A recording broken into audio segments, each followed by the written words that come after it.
Hi, Jake Mullen here, and this is a brief tutorial about the new technology from the CycleBar 2.0 intuitive pedal stroke indoor cycling bikes. This technology is brand new, and it's going to not only change the way things happen at CycleBar, but it's also going to change the way that we track our fitness stats and various watt outputs moving forward.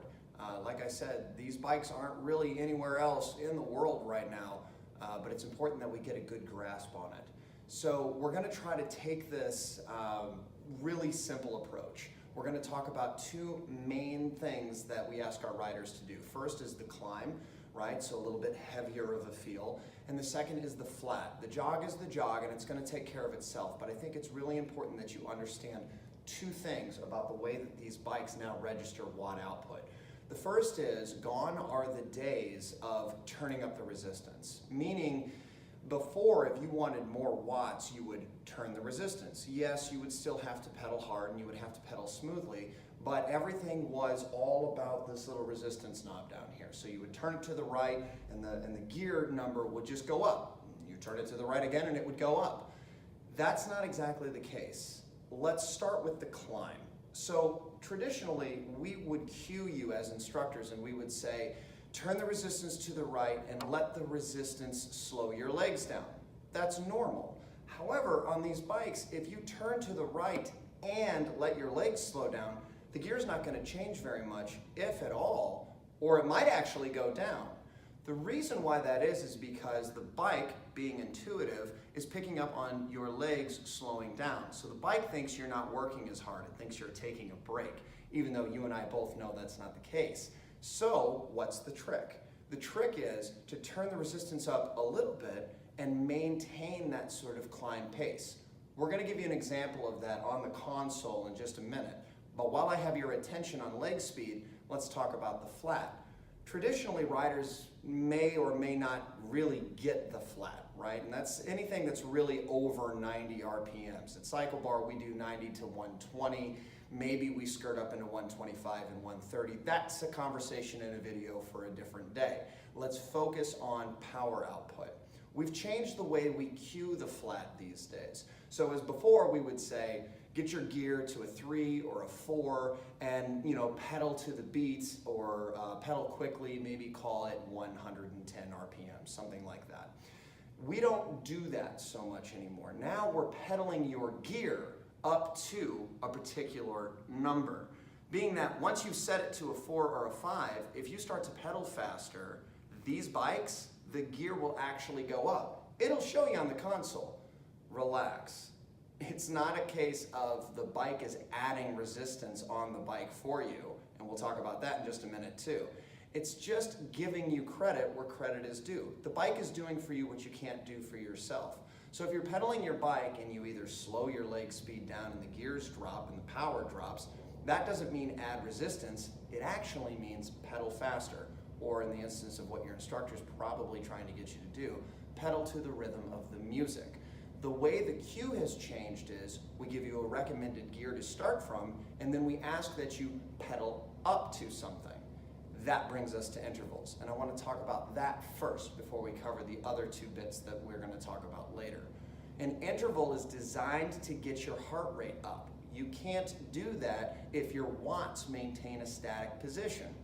So on these bikes, you'll look at the console and you'll see that that console number is going to vary by your RPMs. So what I'm saying to you is this.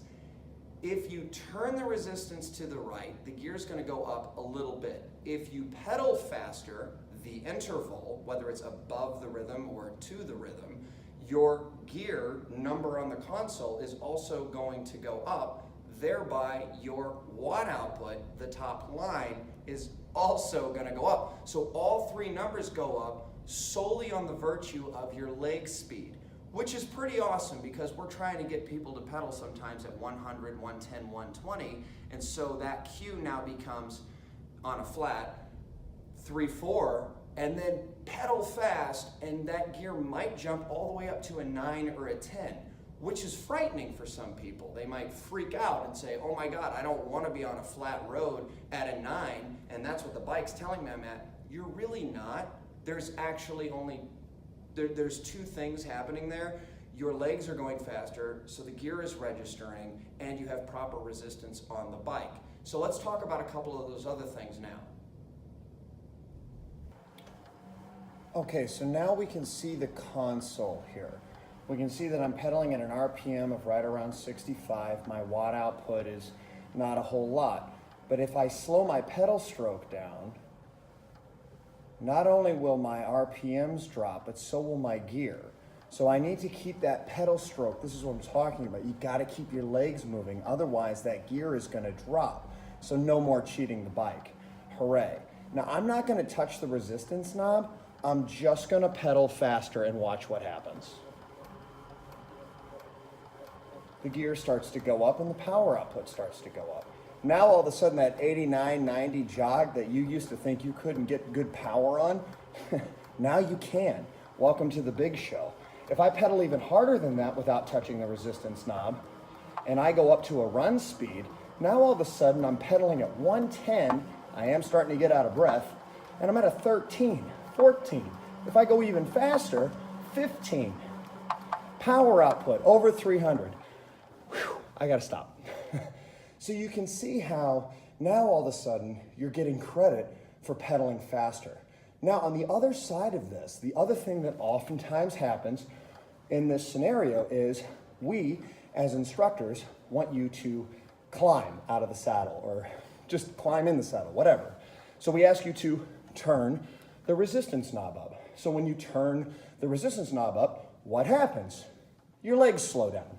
So when your legs slow down, the gear drops. So here I am cranking the resistance and my gear's going down. So you gotta keep your legs moving. So now I'm heavier. I did touch the resistance and now I'm at a 12, 13, piece of cake in the saddle, 56.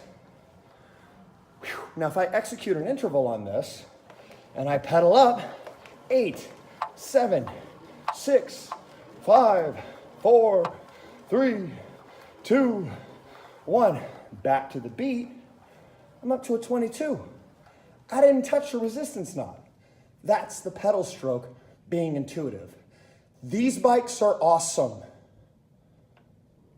So the long and short of it is, back in the day when we would just crank gear to get watt output, that's no longer the case. We are now operating speed plus resistance. And the way that we are having instructors cue this differently is, instead of just turn it up, turn it up, turn it up, we're actually having them turn it up less and pedal a little faster up to a particular gear. So you may hear somebody say, turn your gear to a 5 and pedal up to a 10 in a performance class. My advice, just keeping it simple, if you're a rider and you're just riding the class, go by feel. If you feel like you should have more resistance on the bike, then you probably should. If you feel like you should have a little less, then you should probably take it off. And also, don't marry yourself to the power watt output. There's been times when I've been delivering a watt output of 80 and my heart rate is up to 115, 118, 120 or even more than that, just based on speed alone. Calorie burn and watt output are not mutually exclusive. You can pedal fast, not crank the watt output, and still burn calories, if that's your goal. If you're the type of rider that just wants to come, enjoy the music, enjoy the heroics of being in a CycleBar class, then hey, you win too. But the point is, the bikes are different, the technology is new, and new technology can sometimes be daunting. But this is revolutionary, and it's a big deal. We're gonna be able to provide for you a level of service and stat tracking and power output and just overall experience that you're not gonna get anywhere else. So do yourself a favor, give it a few times. You're gonna change what you hear, you're gonna change what you think that means, and you're gonna even hear the instructors change a little bit. Just remember that when you hear somebody say, pedal up to something, they're probably cueing an interval, and that's going to get you to the proper watt output, or the heart rate is going to spike up, or whatever the case may be. So I hope this video was helpful. I hope it helps you understand a little bit more about how your your Schwinn Blue Carbon 2.0 intuitive pedal bikes work. And stay tuned, because we're always getting better, we're always moving forward, we're always evolving, and with that comes more videos. So take care, everybody, and we can't wait to rock your ride.